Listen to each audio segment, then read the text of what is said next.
Hello friends, कैसे हैं आप सब? बढ़िया। चलिए फ्रेंड्स, अक्षीय स्थिति में विद्युत क्षेत्र की तीव्रता ज्ञात करने का व्यंजक आज हम सीखेंगे। किसी भी विद्युत विध्रुव के कारण अक्षीय स्थिति में विद्युत क्षेत्र की तीव्रता ज्ञात करेंगे आज अपन। तो ये आप देख सकते हैं, मैंने यहाँ पे विद्युत विध्रुव बनाया हुआ है। दोस्तों, विद्युत विध्रुव किसे कहते हैं आप सभी को पता होगा। जब समान परिमाण के, ठीक है, समान परिमाण के दो विजातीय आवेश, यानी जैसे एक प्लस हो गया तो एक माइनस, एक दूसरे से बहुत कम दूरी पर, अल्प दूरी पर स्थित हों, ठीक है, दोनों के परिमाण समान है लेकिन विजातीय, विजातीय बोलने का मतलब एक प्लस एक माइनस, लेकिन दोनों के मैग्नीट्यूड सेम है, परिमाण समान है, लेकिन बस नेचर अलग अलग है, ये धनावेश ये ऋणावेश, और दोनों के बीच की दूरी अल्प है। तो इस निकाय को हम लोग वैद्युत विध्रुव बोलते हैं, यानी इलेक्ट्रिक डायपोल बोलते हैं। और इसके इन दोनों आवेशों के बीच की दूरी जो है वो वैद्युत विध्रुव की लंबाई कहलाती है। और विध्रुव आघूर्ण क्या होता है? विध्रुव आघूर्ण दोनों आवेशों में से कोई एक आवेश अपन लिखेंगे, यानी कि अगर उसका अपन परिमाण लिखना चाहें तो वो आवेश लिखेंगे Q, और दोनों आवेशों के बीच की दूरी ये 2 है, ठीक है। तो ये कहलाता है वैद्युत विध्रुव आघूर्ण, Q इंटू 2 है। ये सदिश राशि होती है जिसकी दिशा हमेशा हमेशा याद रखिएगा ऋणावेश से धनावेश की ओर होती है, ठीक है। सदिश राशि होती है जिसकी दिशा ऋणावेश से धनावेश की ओर, यानी कि उधर, ऐसे ऋण से धन की तरफ होती है। तो वैद्युत विध्रुव आघूर्ण ये आप सभी ने अच्छे से समझा।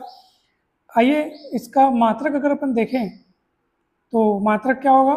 सबसे पहले अपन चलिए इसका विमी सूत्र देखते हैं, ठीक है। मात्रक देखो, वैद्युत विध्रुव आघूर्ण का मात्रक देखोगे तो आवेश का मात्रक कूलॉम और दूरी का मात्रक मीटर, तो कूलॉम मीटर हो जाएगा इसका मात्रक। और विमी सूत्र देखोगे तो Q के लिए अपन लिखते हैं AT। क्यों? क्योंकि आप सभी को पता होगा कि भाई Q इज इक्वल्स टू होता है धारा गुणित समय, आवेश बराबर धारा गुणित समय। तो धारा के लिए अपन क्या लिखते हैं? A, समय के लिए T, तो AT लिखते हैं। और ये दूरी है तो दूरी के लिए L लिखते हैं, ये ऐसा। M नहीं है तो जीरो लगा दो, तो ओवरऑल इस पर लिखेंगे M0LTA। तो ये विमी सूत्र तैयार हो गया। आवेश के लिए AT लिखते हैं क्योंकि आवेश बराबर धारा गुणित समय, धारा यानी एम्पियर से नापते हैं तो A लिखते हैं, और एक T हो गया। और ये दूरी है तो दूरी के लिए L, और M नहीं है तो M की घात में 0। तो ये विमी सूत्र हो गया, ये मात्रक हो गया, ठीक है फ्रेंड्स। सदिश राशि होती है जिसकी दिशा माइनस से प्लस की ओर होती है। अब वैद्युत विध्रुव के कारण अक्षीय स्थिति में तीव्रता ज्ञात करनी है। तो ये अक्षीय स्थिति किसको बोलते हैं? देखो सबसे पहले तो आप चित्र को समझो। यहाँ पर एक वैद्युत विध्रुव है, यहाँ पे आपको दिखाया गया जो दो आवेशों प्लस Q और माइनस Q से मिलकर बना है। वैद्युत विध्रुव की लंबाई है 2a, यानी कि दोनों आवेशों के बीच की दूरी है 2a, ठीक है। ये O हो गया इसका मध्य बिंदु। अब अक्षीय स्थिति किसको बोलते हैं? ये वैद्युत विध्रुव का जो अक्ष है, अक्ष किसको बोलते हैं? ये दोनों आवेशों को मिलाने वाली जो लाइन है ये इसका अक्ष है। और इसी को, अक्ष को आप आगे बढ़ा दो, ये जो अक्ष है ना इसी को आप आगे बढ़ा दो, तो आगे ये वैद्युत विध्रुव के बढ़ाए हुए अक्ष में यदि कोई बिंदु है तो वो विध्रुव के सापेक्ष क्या कहलाता है? अक्षीय स्थिति में कहलाता है। तो हम यहाँ पे कहेंगे कि बिंदु P जो है वो अक्षीय स्थिति में है। क्यों कहेंगे अक्षीय स्थिति में? क्योंकि ये वैद्युत विध्रुव का जो अक्ष है, वैद्युत विध्रुव का जो अक्ष है, ये अक्ष, ये दिख रहा है अक्ष, उसी को आगे बढ़ाया गया है और उसी में बिंदु लिया गया है, तो ये अक्षीय स्थिति में बिंदु कहलाएगा। और यहीं पे अपने को तीव्रता पता करनी है इस विध्रुव के कारण। ये R क्या है? विध्रुव के मध्य बिंदु से इस बिंदु P की दूरी है, देखो R। 2a क्या है? वैद्युत विध्रुव की लंबाई है। चलिए अब हम काम शुरू करते हैं फटाफट। दोस्तों, मैं आपको बताना चाहता हूँ कि आप इसके पहले के वीडियोस देखिएगा जिसमें विद्युत बल रेखाएं, एक इम्पॉर्टेंट, बहुत इंपॉर्टेंट न्यूमेरिकल समझाया गया जो अनेक कॉम्पिटिटिव एग्जाम में पूछा गया है। न्यूमेरिकल की बौछार है बिल्कुल। न्यूमेरिकल से आप लोग को अगर डर लगता है तो बिल्कुल भी अब डर नहीं लगेगा। बहुत सरल भाषा में न्यूमेरिकल्स को समझाया गया है। फिर ये बिंदु आवेश के कारण विद्युत क्षेत्र की तीव्रता, ये सारे व्यंजक पिछले वीडियोस में समझाए गए हैं। जरूर देखिएगा, डिस्क्रिप्शन में आपको लिंक मिल जाएगा और आप सीधे प्लेलिस्ट पे जाकर के लाइन से सारे वीडियोस देख सकते हैं। तो चलिए अब हम फटाफट काम आगे बढ़ाते हैं। देखो, विद्युत विध्रुव के कारण आपको बिंदु P पर विद्युत क्षेत्र की तीव्रता ज्ञात करनी है। तो ये विद्युत विध्रुव दो आवेशों से मिलकर बना है, प्लस Q माइनस Q।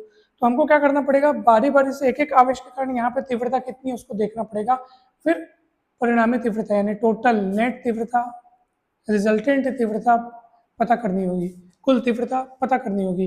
तो सबसे पहले हम इसको देखते हैं, बिंदु ए पर जो प्लस क्यू आवेश रखा है उसके कारण इस पी पर क्या प्रभाव पड़ेगा, क्या तीव्रता होगी, वो अपन देखते हैं। तो आप सभी को तीव्रता का सूत्र पता होगा, बिंदु आवेश के कारण तीव्रता का सूत्र होता है E = 1/4πε0 क्यू बाई दूरी का स्क्वायर। उस आवेश क्यू की जो भी दूरी रहेगी उसका अपन स्क्वायर लिखते हैं, ठीक।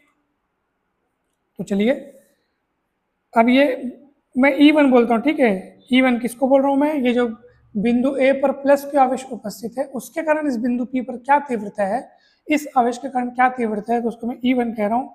फॉर्मूला लिखूंगा 1/4πε0 क्यू अपॉन दूरी का स्क्वायर। तो भैया इस बिंदु ए की पी से दूरी क्या होगी, बिंदु ए क्यों बोल रहा हूँ, क्योंकि मेरे को वहीं पे तो रखा है प्लस क्यू आवेश, और इसी क्यू आवेश के कारण पी पर तीव्रता देखना चाह रहा हूँ मैं। तो दूरी क्या होगी, तो दूरी ए पी होगी, ए पी, तो यहाँ पे लिखेंगे आप ए पी स्क्वायर। फिर अगले लाइन में ए पी का मतलब क्या होगा उसको लिखना पड़ेगा, तो मैं डायरेक्ट इसी लाइन में लिख रहा हूँ, आप थोड़ा सा किताब देख करके आप उसके हिसाब से लिखिएगा, मैं कुछ कुछ लाइनों को स्किप करते जा रहा हूँ, ठीक है। तो यहाँ से यहाँ तक की दूरी लिखनी है। तो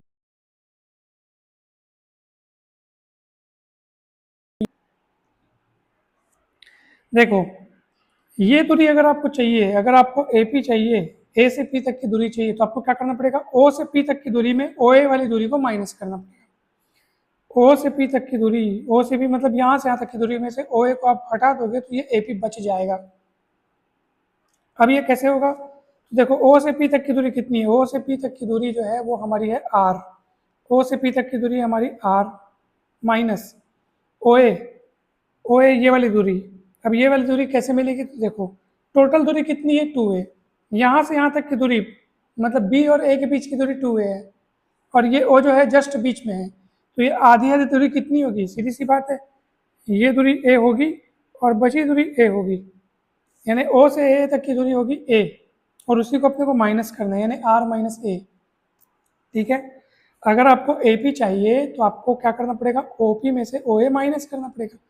तो ओ पी पूरा का पूरा आर है और ओ ए जो है वो ए है, क्योंकि ये 2a टोटल यहाँ से यहाँ तक का 2a है और उसका आधा आधा हिस्सा हुआ तो ये ए हुआ। तो यहाँ पे जो ए पी स्क्वायर हम लिखने वाले थे मैं डायरेक्ट लिखता हूँ आर माइनस ए स्क्वायर। ये आपको तीव्रता मिली किसके कारण, प्लस क्यू आवेश के कारण, कहाँ पर, बिंदु पी पर। इसकी दिशा क्या होगी, दिशा होगी एपी, एपी दिशा में। अब आप कहेंगे ऐसा क्यों, तो सुनो, इसके दो तीन कारण, दो तीन तरीकों से इसको समझाया जा सकता है। सबसे पहले तो आप देखो कि प्लस क्यू आवेश है, ठीक है, प्लस क्यू आवेश से सदैव बल रेखाएं निकलती हैं, बल रेखाएं निकलती हैं, इसलिए तीव्रता की दिशा यहाँ से दूर की तरफ होगी, दूर की तरफ। तो ए से पी को मिलाने वाली रेखा की दिशा में होगी तीव्रता की दिशा E1 की दिशा। या फिर आप ऐसे सोच सकते हो कि भाई देखो जिस बिंदु पर अपने को तीव्रता पता करनी है, ठीक है, बिंदु पी पर अपने को क्या पता करनी है, तीव्रता, किसके कारण, इस प्लस क्यू आवेश के कारण। तो बिंदु पी पर अपन क्या चीज की कल्पना करते हैं, याद करो, एकांक धनावेश की कल्पना करते हैं, याद करो डेफिनेशन में है ये बात, एकांक धनावेश की कल्पना करते हैं, और एकांक धनावेश पर जितना बल लगता है उसी को तीव्रता बोलते हैं। आप खुद सोचो, एकांक धनावेश अगर यहाँ रखेंगे और ये खुद बेचारा कौन है, प्लस क्यू है, तो ये भी धनावेश वो भी धनावेश, तो वो उसको क्या करेगा, प्रतिकर्षित करेगा, प्रतिकर्षित करेगा मतलब दूर ढकेलेगा, दूर ढकेलेगा, इसीलिए तो तीव्रता की दिशा उधर क्यों, मैं ये देखो तीर का निशान, मैं इस तरफ थोड़ी क्यों, तीव्रता की दिशा उधर क्यों, क्योंकि इस पर एकांक धनावेश पर जो बल लगेगा वो उसी दिशा में लगेगा, और जिस दिशा में बल लगेगा ए से पी को मिलाने वाली रेखा की दिशा में बल लगेगा और वही तीव्रता की दिशा होगी, ठीक है फ्रेंड्स, तो ये याद रखिएगा। चलिए अब हम इस माइनस क्यू आवेश के कारण इस बिंदु पी पर क्या तीव्रता है वो देखते हैं। तो उसको मैं E2 पुकार लेता हूँ। बीच की थ्योरीज आपको किताब से देख करके लिखनी है, वो आपको समझनी है, क्योंकि मैं बोल करके आपको सारी चीज़ें समझा पा रहा हूँ, अगर वो लिखूंगा भी तो समय बहुत चला जाएगा, ठीक है। मैं चाहता हूँ कि आपको मैं मेन चीज़ें प्रदान करूँ ताकि आप बाकी चीज़ें खुद से लिख जाएँ, खुद से लिख लें, समझ जाएँ, ठीक है। E2 क्या है, इस माइनस क्यू आवेश के कारण बिंदु पी पर विद्युत क्षेत्र की तीव्रता, इस माइनस क्यू आवेश के कारण, तो क्या होगा 1/4πε0 क्यू अपॉन, अब दूरी निकालनी है, तो अगर आपको BP चाहिए यानी B से P तक की दूरी चाहिए, आपको क्या करना पड़ेगा, O से P तक की दूरी लिखनी होगी और उसमें ये वाली दूरी और जोड़ोगे तब तो बी से पी तक की दूरी मिलेगी ना। तो ओ पी दूरी के बाद ओ बी दूरी यानी कि बी ओ दूरी, ये भी आपको जोड़ना पड़ेगा। तो ओ से पी तक की दूरी कितनी है, तो ओ से पी तक की दूरी हमारी आर, तो अपन लिखेंगे आर प्लस बी से ओ तक की दूरी ए है, क्योंकि ये टोटल 2a है जिसमें से आधा आधा टुकड़ा ए है, तो ये दूरी ए है, तो ये आर प्लस ए आएगा। तो ये आर प्लस ए करोगे और दूरी का स्क्वायर, क्योंकि सूत्र में आया था दूरी का स्क्वायर, याद करो। ठीक है, चलिए इसकी दिशा क्या होगी, इसकी दिशा तो ए पी यानी कि उधर उधर, लेकिन जो माइनस क्यू के कारण पी पर जो तीव्रता होगी उसकी दिशा होगी इधर इधर। अब आप कहेंगे ऐसा क्यों, क्योंकि देखो माइनस क्यू आवेश के कारण आपको पी पर तीव्रता ज्ञात करनी है, जो कि अपन किए हैं। तो पी पर क्या करना पड़ेगा, एकांक धनावेश का कल्पना करते हैं। अब सोचो पी पर अपन एकांक धनावेश का कल्पना किए हैं और यहाँ पे माइनस क्यू आवेश, तो माइनस उस प्लस को क्या करेगा, खींचेगा अपनी तरफ, आकर्षित करेगा। इसलिए E2 का डायरेक्शन इस तरफ होगा, इस तरफ, यानी P से B की दिशा में। तो यहाँ पे लिखेंगे अपन P से B की दिशा में। ठीक है फ्रेंड्स, कहीं भी कोई भी डाउट हो, दिक्कत हो तो जरूर बताइएगा। वैसे भी माइनस क्यू की तरफ बल रेखाएं आती हैं, प्लस क्यू से दूर जाती हैं, ये भी आप एक तरीके से याद रख सकते हो। अनेक तरीकों से समझा जा सकता है, जो आपको सरल तरीका लगे, जो आपको इजी लगे आप वही अपनाएं। तो प्लस क्यू के कारण तीव्रता की दिशा उधर, माइनस क्यू के कारण तीव्रता की दिशा इधर। अब परिणामी तीव्रता निकालनी है। ठीक है, बिंदु P पर परिणामी तीव्रता, यानी दोनों का टोटल। टोटल करने का मतलब ये नहीं कि दोनों को जोड़ दिए, जो भी काम होगा सदिश तरीके से होगा।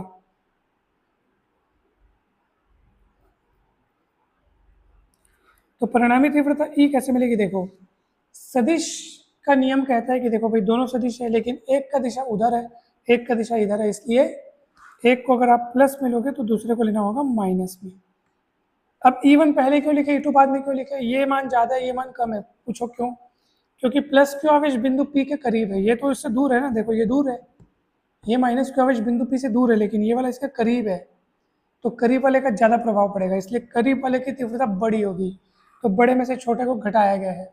अब चलिए इनका मान रखिए, E1 का मान रखेंगे 1/4πε0 Q/r-a², E2 का मान रखेंगे 1/4πε0 Q/r+a², जो कॉमन निकलता है काट दो, 1/4πε0 Q 1/r-a², 1/r+a²। ठीक है, ये पूरा कॉमन, उसको बाहर निकाल दिए। अब इसके बीच अपने को काम करना है, तो ये बहुत आसान काम है, आप सब जानते होंगे। 1/4πε0, ऊपर में Q है, एलसीएम लेंगे, एलसीएम लेने का मतलब इन दोनों का गुणा आ जाएगा नीचे, ये उधर भागेगा ये उधर भागेगा, तो r-a² इंटू r+a² आ गया, वो उधर जाएगा r+a², ये r-a²। क्लियर हो रहा होगा आप सभी को कैसे हुआ, ये उधर जाएगा ये उधर जाएगा और नीचे में इन दोनों का गुणा। अब क्या होगा, 1/4πε0, ये Q हो गया, a+b² का सूत्र लगाओ, a² b² प्लस 2ab, इधर a-b² का सूत्र लगाओ, ये सामने में माइनस के जैसे सारे चिन्ह बदल जाएंगे, जो प्लस वो माइनस, जो माइनस वो प्लस, यहाँ a-b a+b जो होता है a² - b², और वर्ग वर्ग लगा करके मैं वर्ग लगा दिया। सूत्र समझ में आया कौन सा लगाया, a-b a+b यानी r-a यानी r² - a², बचपन में फॉर्मूला पढ़े हैं।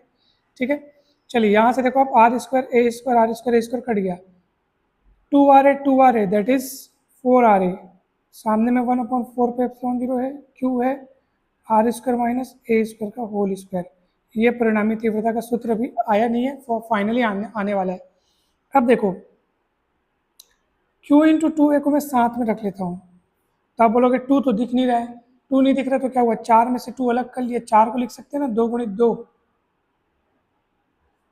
तो 2 को इसके साथ रख लिया और 2 अलग रख लेता हूँ मैं। ठीक है, ये 2 अलग रख लिया, r तो r है उसको अलग रख लिया। ठीक, तो Q आ गया, 4 को 4 में से 2 आ गया, 2 अलग हो गया, 4 को लिख सकते हैं 2 × 2, तो 2 × 2 लिखे हैं, Q इसके साथ रख लिए, A इसके साथ रख लिए, 2a एक साथ हो गया, R अलग हो गया, और अपॉन 1/4πε0 r² - a। ऐसा क्यों किया सर, क्योंकि Q × 2a होता है आपका वैद्युत द्विध्रुव आघूर्ण, जो कि मैंने आपको पिछले पेज में समझाया हुआ है, ये वैद्युत द्विध्रुव आघूर्ण हो गया। तो आप यहाँ पे मान रखेंगे तो आपको मिलेगा 1/4 पे एप्सिलॉन 0 2, ये हो जाएगा आपका P, ये R, ये आपकी फाइनल तीव्रता मिल गई। इसकी दिशा क्या होगी, सीधी सी बात है, एक आदमी उधर खींच रहा है, एक आदमी इधर खींच रहा है, जिसकी शक्ति ज़्यादा उधर ही परिणामी दिशा होगी। किसकी शक्ति ज़्यादा, E1 की शक्ति ज़्यादा, क्योंकि प्लस Q इसके अधिक करीब है, तो E1 की दिशा में ही परिणामी तीव्रता होगी, यानी AP दिशा में मिलेगी आपको परिणामी तीव्रता। ठीक है फ्रेंड्स, तो ये आपको AP दिशा में मिलेगी।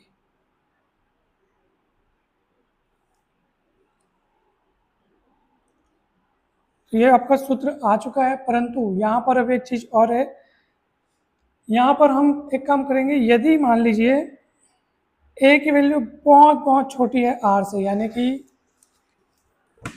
द्विध्रुव की लंबाई बहुत कम है, और ये जो बिंदु है जहाँ पर तीव्रता ज्ञात करनी है ये बहुत दूर है, तो ऐसी स्थिति में ए बहुत कम होगा आर से, यानी ए को वहाँ से उड़ा दो, खत्म कर दो, तो क्या बचेगा, यदि तब क्या होगा, आर माइनस ए स्क्वायर लगभग बराबर होगा आर स्क्वायर के, यानी ए स्क्वायर को अपन उड़ा दिए वहाँ से। ठीक है, तो क्या होगा बताओ, तब E बराबर मिलेगा 1/4 पे एप्सिलॉन 0 2 पी आर, ए स्क्वायर उड़ जाएगा तो आर स्क्वायर बचेगा, और आर स्क्वायर बचेगा तो ऊपर स्क्वायर है तो आर के बाद 4 हो जाएगा, एक एक टुका और ऊपर नीचे से कट जाएगा, तो फाइनल आंसर मिलेगा 1/4 पे epsilon 0 2 pi upon R cube. ठीक है फ्रेंड्स, ये अदिश रूप में लिखे अपन, अगर आप सदिश रूप में लिखना चाहते हैं तो ये ऐसे करके तीर का निशान लगा करके टू पी के ऊपर बस लगाना तीर का निशान, ठीक है, यस, तो ये सदिश रूप में हो गया, ये अदिश रूप में, ये सदिश रूप में। ये एक स्थिति है कि यदि A is very very less than R, ये छोटा और बहुत मतलब ए बहुत छोटा आर से, ये बहुत छोटा आर से बोलने का मतलब ये है विद्युत विध्रुव की लंबाई बहुत कम हो, ये आवेश एक दूसरे के बहुत करीब हो, और ये बिंदु पी जहाँ पर तीव्रता ज्ञात करनी है ये बहुत दूर हो, बहुत दूर बहुत दूर, तो ये ऐसी स्थिति में ए जब ए जो है आर की तुलना में बहुत बहुत कम होगा तो उसको वहाँ से उड़ा देंगे, तो अपने को ये वाला आंसर मिलेगा। तो आपको बहुत अच्छे से समझ में आ गया, तीव्रता का सूत्र भी समझ में आ गया, दिशा भी समझ में आ गई, दिशा भी उधर ए से पी, यानी उधर, यानी ऋण से धन की ओर, ऋण से धन की ओर, ऋण से धन की ओर, उधर उधर उधर। ठीक है, तो ये अक्षीय स्थिति में तीव्रता का सूत्र है। कहीं पर भी कोई भी डाउट हो, कुछ कंफ्यूजन हो तो बेझिझक बिंदास जरूर पूछिएगा, लेकिन इस टॉपिक को आप सिस्टमेटिक तरीके से लिखिएगा। मैंने बीच बीच की थ्योरी, शुरुआत में अपने को थ्योरी लिखनी है कि मान लो ए भी विद्युत विध्रुव है जो दो आवेशों प्लस क्यू माइनस क्यू से मिलकर बना होता है, होता है नहीं, बना हुआ है, ऐसे आपको लिखना है पूरा। ठीक है, और अक्षीय स्थिति पूरा कंप्लीट बीच बीच की लाइनें, मैं केवल मेन चीज़ लिखा हूँ, क्योंकि थ्योरी हालांकि मैं लिखा नहीं हूँ लेकिन बोल के पूरा आपको बताया हूँ। मैं चाहता हूँ कि आपको चीज़ें समझ में आए, मेन चीज़ समझ में आए। अगर मैं लिखता जाऊँ तो एकदम रटने जैसा सिस्टम हो जाएगा, लेकिन अगर आप इस टॉपिक को अच्छे से सीख जाएंगे तो आप अपने शब्दों में लिख सकते हैं, एक बार किताब से पढ़ने के बाद अपने शब्दों में भी लिख सकते हैं। समझ में आना महत्वपूर्ण है, कौन सी दिशा किसको क्यों दी गई, कहाँ से दूरी कैसे नापी गई, वो मेन चीज़ है, कैसे कैलकुलेशन किया गया वो मेन चीज़ है। तो अगर इस टॉपिक में आपको कहीं पर भी कोई भी डाउट हो, कन्फ्यूजन हो, तो बेझिझक बिंदास जरूर पूछिएगा। कमेंट सेक्शन में भी आप पूछ सकते हैं, आप चाहे तो सीधे व्हाट्सएप में कॉन्टैक्ट करके पूछ सकते हैं, और पिछले वीडियो जरूर देखिएगा। मैथ्स, फिजिक्स, केमिस्ट्री की संपूर्ण तैयारी है तो ये चैनल आपको बहुत मदद करेगा, जरूर सब्सक्राइब करें, वीडियो को लाइक एवं शेयर जरूर कीजिएगा। थैंक यू सो मच, जल्दी मिलते हैं अपन नेक्स्ट वीडियोज़ में।